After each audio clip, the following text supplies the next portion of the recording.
Father of the nation. Father of the nation. Father of the nation Gandhi ji हैं।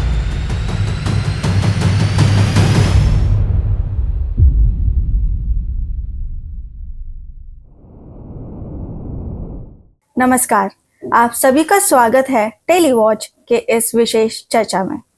आज 2 अक्टूबर है और आज के दिन ही आरएसएस का 100वां वर्ष भी पूरा होने जा रहा है।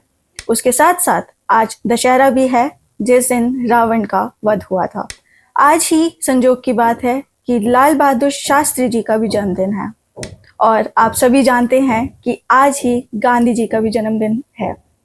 इसीलिए आज का दिन बहुत विशेष है। इस विषय पर चर्चा करने के लिए क्या महात्मा गांधी को राष्ट्रपिता कहे जाना उचित है?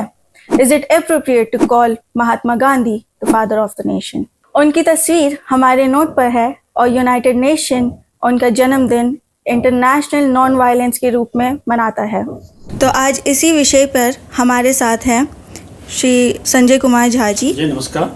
जो एक रिटायर्ड आईपीएस ऑफिसर रह चुके हैं। हरप्रीत सिंह पन्नू जी, जो इलेक्ट्रिकल एंड कंप्यूटर इंजीनियर थे यूएस में। एंड श्री पंकज कुमार जी, जो प्रोफेसर हैं जेएनयू में। तो आज का पहला सवाल, सुभाष बोस ने सबसे पहले गांधी को फादर ऑफ द नेशन कहा। झा जी, आपसे शुरू करते हैं। प्लीज़ बताइए कि आपको क्या लगता है कि ये टाइटल क्यों रह गया?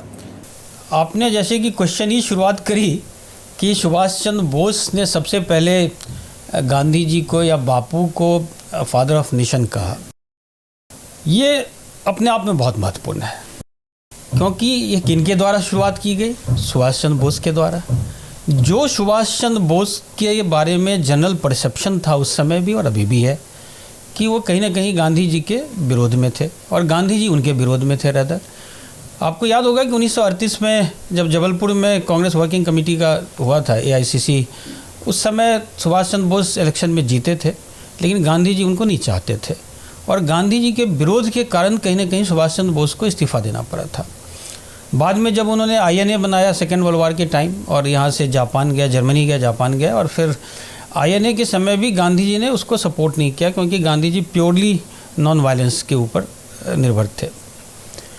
फिर भी सुभाष चंद्र बोस जैसा लीडर 1944 में अपने रेडियो टॉक में एड्रेस कर रहा है महात्मा गांधी को। शुरुआत करते हैं वो महात्मा जी से और अंत में आके कहते हैं कि हमें INA को फादर ऑफ नेशन का आशीर्वाद और ब्लेसिंग्स चाहिए, शुभकामनाएं चाहिए। ये बहुत महत्वपूर्ण है कि सुभाष चंद्र बोस के द्वारा कहा गया, जिन्होंने कहीं ना कहीं कांग्रेस के अंदर उनका विरोध था, वो बाहर गए, तो वो गांधी जो एक इंस्टीट्यूशन था, जो एक संस्था थी, गांधी केवल एक नाम नहीं था, गांधी एक संस्था थी, गांधी एक विचारधारा थी, गांधी एक आइडियल था। उसको उन्होंने माना कि देश पे उनका कितना प्रभाव है। और उसके बाद सुभाष चंद्र बोस के बाद जवाहरलाल नेहरू ने जब उनकी डेथ हुई थी, असैसिनेशन हुआ, उनकी हत्या कर दी गई, तो उसके बाद जब राष्ट्र के नाम संदेश दे रहे थे, तो उस समय उन्हें जब उनका बहुत ही फेमस एक भाषण भी है कि the light has gone out of our lives, तो उसमें उन्होंने जिक्र किया था कि Bapu whom we call father of nation. तो मैं केवल एक बात यहाँ पे जिक्र करना चाहता हूँ, चूँकि ये बहुत इंपॉर्टेंट है, कि आखिर फादर ऑफ नेशन का मतलब क्या है। कई बार हम लोगों के मन में भ्रांति क्या आ जाती है कि फादर ऑफ नेशन का मतलब हम लोग राष्ट्रपिता मानते हैं। तो कई बहुत जिनके बड़ी शैलो नॉलेज है वो ये मानते हैं कि राष्ट्रपिता का मतलब कोई पिता कैसे हो सकता है, राष्ट्र कोई अभी की चीज़ थोड़ी है कि जो पिता कोई हो जाएगा। तो मैं आपको बताऊं, बड़ा इंटरेस्टिंग है कि केवल गांधी जी को फादर ऑफ नेशन नहीं कहा जाता है। बहुत सारी ऐसी कंट्रीज जो बाद में स्वतंत्र हुई, जितनी कंट्रीज ले लो, साउथ अफ्रीका है तो वहाँ नेल्सन मंडेला थे, उनको ऐसे ही नाम से फादर ऑफ नेशन से किया जाता है। बंग बंधु थे अपने मुजीबुर रहमान, जब बांग्लादेश एक स्वतंत्र राष्ट्र बना तो उनको बंग बंधु कहा गया। कई कंट्री हैं, कैद आज़म पाकिस्तान में, जिन्ना को कैद आज़म कहा गया। अमेरिका जैसी कंट्री जिसमें जॉर्ज वाशिंगटन को वही उपाधि दी गई, माना जाता है he was founding father of USA। तो ऐसे बहुत सारे पर्सनालिटीज़ रहे हैं जिन्होंने उस देश को उस जिस एज में आज है, जिस अवस्था में आज है, तो उसके वो फाउंडिंग फादर रहे। कहीं ना कहीं उनका एक कंट्रीब्यूशन रहा और इतना ज़बरदस्त कंट्रीब्यूशन रहा कि वो एक राष्ट्र के पहचान बन गए। आज गांधी जी केवल फादर ऑफ नेशन इसलिए नहीं है क्योंकि वो इस देश में है, Gandhi ji father of nation है क्योंकि उनके आइडियल्स थे, उनके चाहे वो सत्य का हो, नॉन वायलेंस का हो, उनकी जितनी पॉलिसीज रही। तो मैं तो ये मानता हूँ कि गांधी जी से ज़्यादा इस विश्व में आज तक कोई डिजर्व ही नहीं करता है जिसको हम फादर ऑफ नेशन कहें। और इनफैक्ट अभी तक अगर नोबेल पीस प्राइज़ की क्रिटिसिज्म होती है, आलोचना की जाती है, तो केवल एक बात को लेकर की जाती है कि अगर गांधी को नोबेल पीस प्राइज़ नहीं मिला तो फिर इस प्राइज़ का क्या मतलब है। तो मैं तो यही मानता हूँ। अब हमारे जो दूसरे साथी हैं वो अपनी विचार रख सकते हैं। तो अब मेरा अगला सवाल है प्रोफेसर जी के लिए। तो जैसे कि झा जी ने कहा कि सुभाष बोस ने गांधी जी को फादर ऑफ द नेशन कहा था, लेकिन वो 1944 की बात है और अब 2025 चल रहा है। तो मैं आपसे पूछना चाहती हूँ कि आपको क्या लगता है कि अब ऐसा बोलना father of the nation Gandhi ji को सही है? मुझे लगता है कि आज के परिप्रेक्ष्य में उनको राष्ट्रपिता कहना एक मुझे लगता है भूल होगी आज के परिप्रेक्ष्य में। उसके लिए हमें जाना पड़ेगा फिर 1944 में। उस समय की क्या परिस्थितियां थी, किस सिचुएशन से हमारा हिंदुस्तान भारतवर्ष गुजर रहा था, उस समय की वो स्थिति थी। लेकिन कुछ जो प्रश्न है जो गांधी जी के परिप्रेक्ष्य में हम लोग एक नेचुरली हमारे मन में आते हैं। भगत सिंह जी के लिए उनका एक तरह से आइडल रहना, उनके लिए कुछ ना, उनकी फांसी के लिए कुछ ना कर पाना, उनके ऊपर एक ये भी आक्षेप आता है कि एक विशेष वर्ग के लिए उनका सॉफ्ट कॉर्नर था। तो क्या राष्ट्रपिता किसी विशेष वर्ग के लिए या इवन एक व्यक्ति के लिए सॉफ्ट कॉर्नर रख सकता है? उसके लिए एक हद तक जाना अच्छा है, लेकिन एक लेवल के ऊपर किसी को फेवर करना at the cost of your country, आज मुझे लगता है कि गांधी जी ने एक विशेष वर्ग के प्रति जो सॉफ्ट कॉर्नर रखा, उस समय ठीक है सॉफ्टनेस रही होगी, लेकिन वही आज के समय में बहुत सारी समस्याएं जो भारत में समस्याएं हैं वो उस सॉफ्ट कॉर्नर की वजह से रह गई। तो ठीक है, उनको राष्ट्रपिता उस समय कहा गया, लेकिन आज के समय में वो मुझे लगता नहीं कि इतना रेलेवेंट है। जैसे झा सर ने अभी एग्जांपल्स दिए साउथ अफ्रीका का, इवन यूएस का, लेकिन महिमा मंडन करना और राष्ट्रपिता की एक जो उपाधि या एक टर्मिनोलॉजी हमने यूज की, मुझे लगता है कि उसके बाद जिसने भी भारतवर्ष पे शासन किया, उन लोगों ने महिमा मंडन करने के लिए, वोट गेन करने के लिए महिमा मंडन किया। और I won't shark away from saying कि गांधी जी के राष्ट्रपिता की टर्मिनोलॉजी को यूज किया इलेक्शन जीतने के लिए। क्यों वो इम्पार्शियल नहीं थे? यहां तक बात आती है, मीडिया में बात आती है कि he was in favour of a corridor from Bangladesh to Pakistan. अगर इस बात में सच्चाई है, we have to verify it from proper sources, क्यों वो इस फेवर में थे? एक देश को बीच में से काट के, मैं एक कॉमन सा एग्जांपल अपने घर का ही लेता हूं सबसे पहले, क्या मैं अपने घर में ऐसी चीज अलाउ कर सकता हूं? सो ऐसे प्रश्न जो हैं वो आज भी रेलेवेंट हैं गांधी जी के परिप्रेक्ष्य में, जो अभी भी अनआंसर्ड हैं। सो राष्ट्रपिता की उपाधि मुझे लगता है कि आज के परिप्रेक्ष्य में रेलेवेंट नहीं है। थैंक यू प्रोफेसर जी। तो अब मेरा सवाल है हरप्रीत सिंह पन्नू जी से। तो हरप्रीत सिंह पन्नू जी, जैसा कि इन्होंने कहा कि बहुत सारे टुकड़े हो गए थे इंडिया के, तो सुभाष बोस जी ने 44 में कहा था फादर ऑफ द नेशन, क्योंकि उनको नहीं पता था 47 में इंडिया जो है सेपरेट हो जाएगा, और इसका इम्पैक्ट सबसे ज़्यादा पंजाबियों पे और पंजाब पे पड़ा। तो इस पे आपकी क्या राय है? सबसे पहले तो मैं कहना चाहूँगा कि मैं पंकज जी से सहमत हूँ इस बात के ऊपर कि राष्ट्रपिता का नहीं होना चाहिए। बहुत लोगों की सेक्रीफाइस गई, बलिदान गए आज़ादी के लिए, खाली गांधी जी ही नहीं थे एक जिनके कारण ये आज़ादी मिली। तो हम हर एक को उसके अंदर हम नहीं कह सकते कि इनको राष्ट्रपिता कहा जाए खाली और बाकी को ना कहा जाए। इसके ऊपर पंजाब के ऊपर जो इफ़ेक्ट पड़ा, बीइंग ए बॉर्डर स्टेट, सबसे ज़्यादा प्रभाव हमारे ऊपर पड़ा। वहाँ से जितने मार काट उस टाइम पे हुई, सबसे ज़्यादा सफ़र हम ही नहीं करा बॉर्डर पे होने के कारण। वो एक बहुत ज़्यादा नेगेटिव रहा कि जो एक शुरुआत करी गई जैसे भी हुई इसकी हिस्ट्री के साथ, तो that was not right. Okay, thank you. तो अब मेरा अगला सवाल है गोडसे ने कहा कि गांधी जी मुसलमानों को ज़्यादा मानते थे और भारत को कमज़ोर कर रहे थे। अगर कोई ऐसे विवाद खड़े करे तो उसको फादर ऑफ द नेशन कहलाना ठीक है? इस पे पहले मैं झा जी से पूछना चाहूँगी।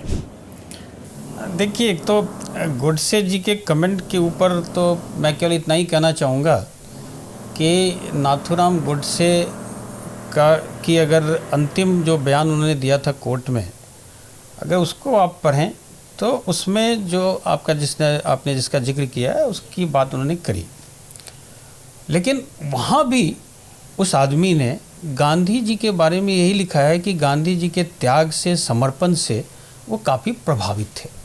गोडसे ने भी कहा है, जिन्होंने हत्या की उसने भी कहा। एक इशू बार बार आता है और मैं सभी दर्शकों को इस बारे में कहना चाहूँगा कि गांधी जी पे बार बार आरोप लगाए जाते हैं मुस्लिम तुष्टीकरण के। गांधी जी, जैसा कि मैंने पहले ही कहा था कि गांधी जी एक विचारधारा थे। गांधी जी को एक पार्ट में नहीं समझा जा सकता। उनको समझने के लिए आपको एक संपूर्णता में समझना होगा, इंटायरिटी में एक कंप्लीट पिक्चर उनकी लेनी पड़ेगी कि आखिर गांधी थे क्या।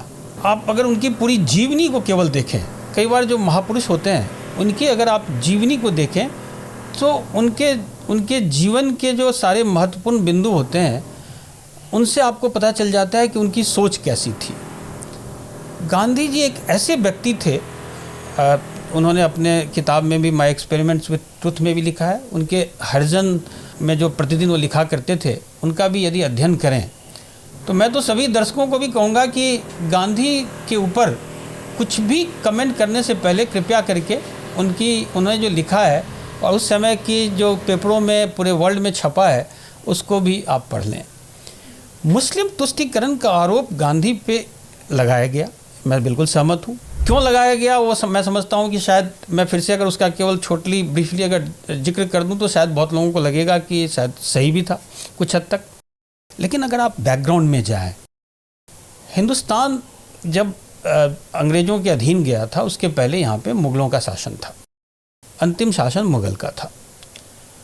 ये बड़ी एक विडंबना है कि जब गांधी जी इस देश में आए, चंपारण मूवमेंट से उनका शुरू हुआ। पहले वो साउथ अफ्रीका गए, साउथ अफ्रीका में उनका एक्सपेरिमेंट हुआ, एक तरह से उन्होंने अपने आप को एक्सपेरिमेंट किया। और गांधी जी बहुत ज़्यादा प्रभावित हुए टॉल्स्टॉय से, गांधी जी बहुत ज़्यादा प्रभावित हुए महात्मा बुद्ध से, और नॉन वायलेंस, ट्रुथ, ट्रस्टीशिप, ये सब उनके लिए केवल एक स्लोगन नहीं था, उन्होंने इसको आत्मसात किया था, उसमें जीते थे वो, और एक फ़कीर की तरह रहते थे क्योंकि उन्होंने देश की आत्मा को पहचान लिया था। उन्हें पता था कि ये देश अभी गुलाम है, और गुलाम देश में अगर आप किसी बड़ी ताकत के खिलाफ, वो भी अंग्रेज़ों के खिलाफ लड़ाई लड़ रहे हैं, और उस इतने बड़े साम्राज्य के खिलाफ जिसके बारे में कहा जाता है कि सूरज नहीं डूबता था, जब उसके खिलाफ आप लड़ रहे हैं तो 1857 का जो सिपाही विद्रोह था वो फेल हो चुका था। तो एक हिंसक एक जो मीन्स इस्तेमाल किया गया उसने काम नहीं किया। उसके पहले तिलक और गोखले ने बहुत सारे काम किए। तो गांधी जी जब देश में आए तो उन्हें लगा कि जब तक हम हिंदू और मुस्लिम ये दोनों एक होकर के नहीं लड़ेंगे तब तक हम इतने बड़े साम्राज्य से लड़ नहीं पाएंगे। जब हम अपने घर में बटे रहेंगे तो हम इतने बड़े साम्राज्य से नहीं लड़ सकते। और यही रीज़न है कि आप देखेंगे कि 1920s में अगर आप पूरे इंडियन हिस्ट्री को पढ़ें, फ्रीडम स्ट्रगल को पढ़ें, तो जो 20 के दशक में इनफैक्ट सारे मुस्लिम लीडर्स भी कांग्रेस से जुड़े हुए थे। इवन मोहम्मद अली जिन्ना भी कांग्रेस से जुड़े हुए थे। मोहम्मद इकबाल जो है उन्होंने सारे जहां से अच्छा हिंदुस्तान हमारा उसी समय कहा था। जो इकबाल सबसे पहले पाकिस्तान के बारे में 1930 के आसपास उन्होंने बोला है, ये अपने आप में विडंबना है। 1940 के बाद मुस्लिम लीग ने पाकिस्तान की बात करी, उसके पहले मोहम्मद इकबाल ने ही सबसे पहले पाकिस्तान की बात की, जिस इकबाल ने सारे जहाँ से अच्छा हिंदुस्तान हमारा किया था। तो ये जो परिवर्तन हुआ 1920, 1930, 1940 तक आते आते उसमें क्या हो गया कि गांधी जी ऑनेस्टली, ईमानदारी से विश्वास करते थे हिंदू मुस्लिम यूनिटी में, और उनकी मंशा थी, उन्होंने आत्मसात किया था। उनको ये लगता था कि हिंदू मेजॉरिटी था उस समय भी, अभी भी है, तो हिंदू मेजॉरिटी है, माइनॉरिटी में मुस्लिम्स थे। यद्यपि पहले रूलर रह चुके थे लेकिन वो माइनॉरिटी में थे।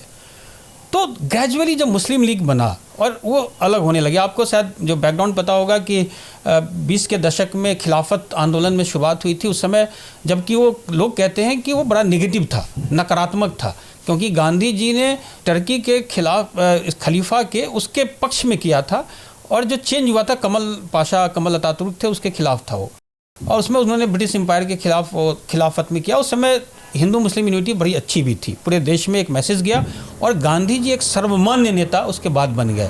तो वो एक आप कह सकते हो कि एक बड़ी अच्छी स्ट्रैटेजी भी थी कि मुस्लिम्स को कैसे साथ में शामिल करना है। बाद के दिनों में क्या हुआ कि ग्रेजुअली 1940s के बाद धीरे धीरे जब मुस्लिम लीग धीरे धीरे मजबूत होती चली गई तो गांधी को प्रोजेक्ट किया गया कि कांग्रेस जो है वो केवल हिंदुओं की पार्टी है, हिंदुओं को रिप्रेजेंट करता है, मुस्लिम को रिप्रेजेंट नहीं करता है। ऐसा ही प्रयास हुआ था दलितों के क्षेत्र में भी, लेकिन जब पुणे पैक्ट हुआ अम्बेडकर के साथ तो उस समय गांधी जी गए और उन्होंने अम्बेडकर के साथ मीटिंग करी और उन्होंने बहुत सारे जो उनके इश्यूज़ थे उसको एड्रेस किया। और यही वजह है, अन्यथा उस समय भी, इसलिए मैं गांधी के बारे में कहता हूँ कि गांधी को एक संपूर्णता में देखने की आवश्यकता है। हम कई बार एक छोटे से स्टेटमेंट में चले जाते हैं। गांधी जी ने दलितों को हरिजन कहा जिसको ऑब्जेक्ट भी किया गया, लेकिन उन्होंने समाज में जितने ऐसे वंचित वर्ग थे, माइनॉरिटीज़ तो एक पार्ट है, वंचित वर्ग दलित भी था, उसको भी ग्रेजुअली उन्होंने समाज के साथ जोड़ने का प्रयास किया बाद में। और यही वजह है कि 1947 में आप इमेजिन करो ना, मैं तो ये कहता हूँ कि 1947 में आप चले जाओ वापस उस देश में, आप देखो कि 47 में पार्टीशन होने वाला है। 1940 के बाद से लगातार अंग्रेज़ों के द्वारा प्रयास किया गया कि मुस्लिम का जो पाकिस्तान की डिमांड थी उसको एड्रेस किया जा रहा था। उनका कहीं ना कहीं अंदरूनी सपोर्ट भी था, वो चाहते थे कि कांग्रेस को कंट्रोल करने के लिए उस प्रकार का किया जाए। गांधी लगातार पार्टीशन के खिलाफ रहे, शायद सबको पता ना हो। जब पार्टीशन हुआ और देश स्वतंत्र हुआ तो गांधी जी उस समय हिंदू मुस्लिम यूनिटी के लिए कोलकाता और नोआखली में वहाँ घूम रहे थे, वो दिल्ली में नहीं थे। गांधी एक ऐसी शख्सियत थे, जब उन्होंने, ऐसा नहीं हुआ कि आज़ादी का क्रेडिट लेने के लिए दिल्ली आकर के झंडा फहरा दिया हो, उस समय भी वो हिंदू मुस्लिम यूनिटी के लिए कलकत्ता में थे और कलकत्ता में 1947 में उनके घर पे हमला किया गया था। उनके घर पे हमला हुआ, कई हिंदुओं ने हमला किया क्योंकि उनको लग रहा था यही कि ये मुस्लिमों का पक्ष ले रहे हैं। वहाँ पे हमला किया गया, लेकिन उन्होंने कहा कि मैं नोआखली भी जाऊँगा। वहाँ से वापस वो दिल्ली आते हैं सितंबर में। अभी भी मुझे याद है कि शायद 9 सितंबर 1947 को वो दिल्ली पहुँचे। दिल्ली पहुँचते वल्लभ भाई पटेल उनसे मिले। उनको पता चला कि दिल्ली में बहुत ज़्यादा तनाव है स्वतंत्रता के बाद, इंडिपेंडेंस के बाद, चूँकि यहाँ पे बहुत सारे मस्जिद जो थे, लगभग 100 मस्जिद के करीब वहाँ पे वो मुस्लिम्स चले गए थे पाकिस्तान, तो वो छूट गए थे। उसमें बहुत सारे लोगों ने कब्जा कर लिया था। बहुत सारी मुस्लिम फैमिलीज़ थी, वो डायलेमा में थी कि हम पाकिस्तान जाएं कि हिंदुस्तान जाएं। मैं तो ये उल्टा कहता हूँ, लोग कहते हैं कि मुस्लिम तुष्टीकृत, मैं तो कहता हूँ कि गांधी जी हिंदुत्व की जो सनातन की जो आत्मा है उसको अगर किसी एक व्यक्ति ने समझा तो वो गांधी थे। हम लोग हमेशा बात करते हैं कि विश्व बंधुत्व की बात करते हैं, हम हमेशा बात करते हैं विश्व शांति की बात करते हैं, हम तो अंतरिक्ष की शांति, वनस्पति की शांति, पूरे विश्व की शांति की बात करते हैं। और अगर हम आ जाते हैं इस छोटे से दकियानुशी दो धर्मों के बीच में, तो गांधी जी ऐसे नहीं थे। गांधी जी ने तो हिंदुत्व की आत्मा थी उनमें।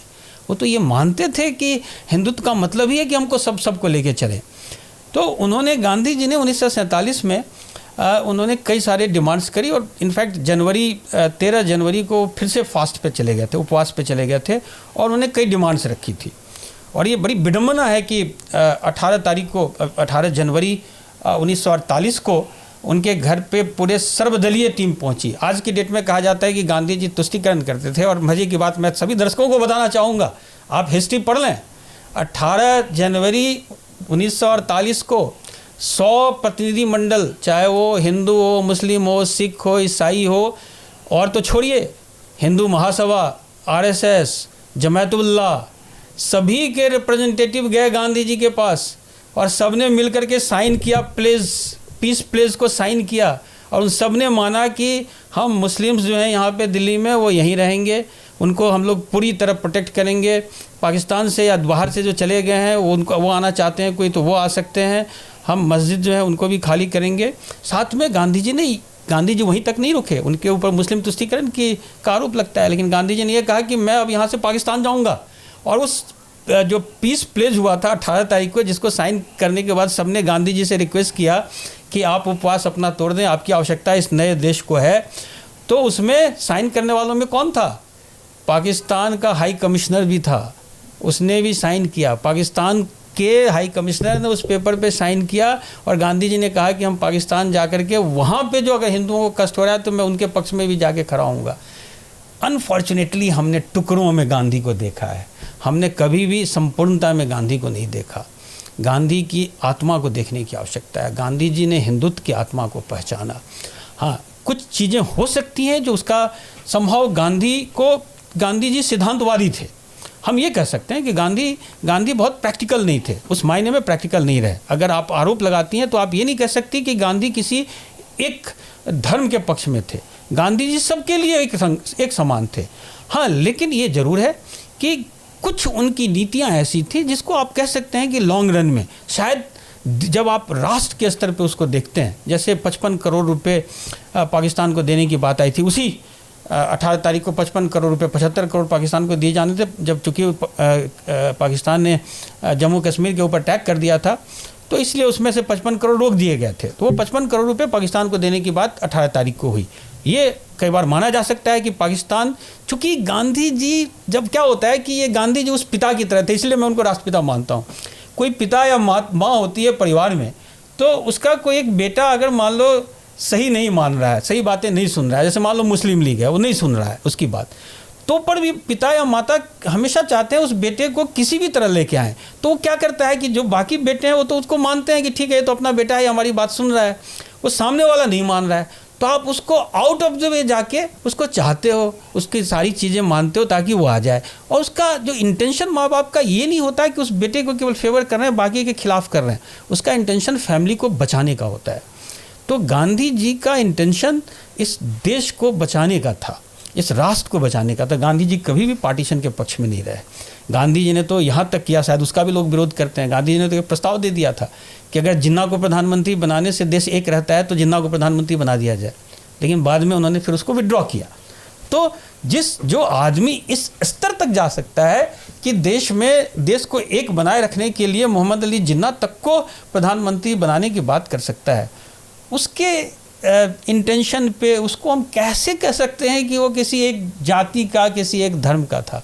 वो व्यक्ति तो इतना महान था कि वो इन सब चीज़ों से ऊपर था। मैं तो यही कहूँगा। मैं इसमें कुछ कहना चाहूँगा।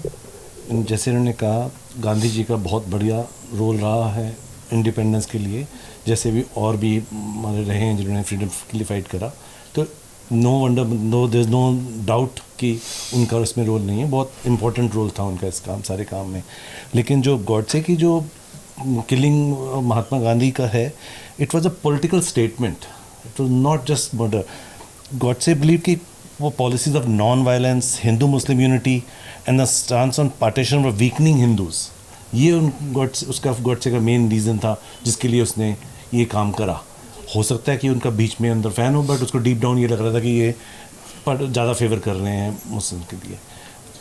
बट जो रोल उन्होंने बहुत अच्छी तरह बताया जहाँ जी ने, जैसे उनका रोल है बहुत इम्पोर्टेंट रोल है। बट ये एक, अगर 5 इंडिपेंडेंट के रोल थे तो उनमें से एक महात्मा गांधी का रोल हो सकता है। दूसरा, वर्ल्ड वॉर 3 हारी थी, ब्रिटिशर्स हारे थे, बड़े वीक स्पॉट में थे वैसे भी, उसके कारण भी हमने जब उस टाइम करा, ठीक है हमने नॉन वायलेंस का लिया, अगर वायलेंस भी करते तो भी शायद हमको इंडिपेंडेंस मिल जाती उस टाइम पे। दूसरा, कॉन्स्टिट्यूशन ऑफ इंडिया जो है रिकग्नाइज नहीं करता, फॉर्मली नहीं करता महात्मा गांधी को as a father of the nation. ये सही है। It is a symbolic phrase, more of a symbolic phrase basically, not a legal official recognition by the government of India. So I feel another views उनकी जो है, view on celibacy, brahmacharya, personal this thing, उनका अपनी wife को छोड़ दिया 1906 में, 37 years की उसमें। Now that is something, again, that is part of life, getting married, having kids and all that also goes against him. So calling him father of the nation, again, that's my personal view. I feel it is something to be looked into more deeply.